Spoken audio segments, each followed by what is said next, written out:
The Supermoon of May 2012, presented by Science at NASA. The full moon has a reputation for trouble. It raises high tides, it makes dogs howl, it wakes you up in the middle of the night with beams of moonlight stealing through the drapes. If a moonbeam wakes you up on the night of May 5, 2012, you might want to get out of bed and take a look.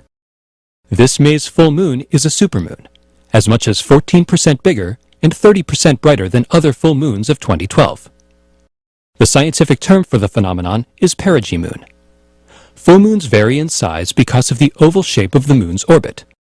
The moon follows an elliptical path around Earth with one side, perigee, about 50,000 kilometers closer than the other, apogee.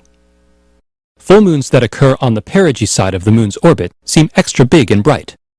Such is the case on May 5th at 11:34 p.m. Eastern Daylight Time, when the moon reaches perigee. Only 1 minute later, the moon will line up with the Earth and the Sun to become gloriously full.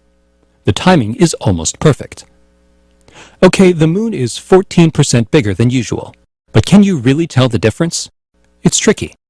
There are no rulers floating in the sky to measure lunar diameters.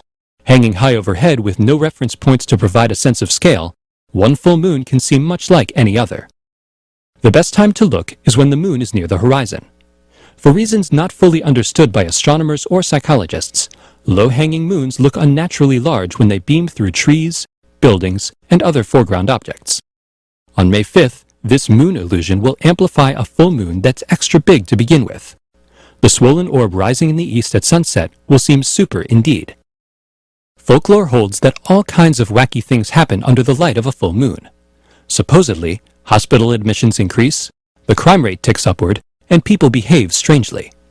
The idea that the full moon causes mental disorders was widespread in the Middle Ages. Even the word lunacy, meaning insanity, comes from the Latin word for moon. The majority of modern studies, however, show no correlation between the phase of the moon and the incidence of crime, sickness, or human behavior. The truth is, the moon is less influential than folklore would have us believe. It's true that a perigee full moon brings with it extra high perigean tides, but according to the National Oceanic and Atmospheric Administration, this is nothing to worry about. In most places, lunar gravity at perigee pulls tidewaters only a few centimeters, an inch or so, higher than usual. Local geography can amplify the effect to about 15 centimeters, 6 inches. Not exactly a great flood. Super perigee moons are actually fairly common. The moon becomes full within a few hours of its closest approach to Earth, about once a year on average.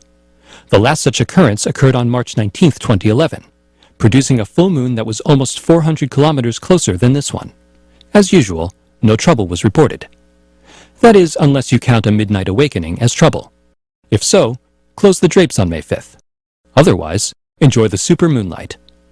For more news about big bright things in the night sky, visit science.nasa.gov.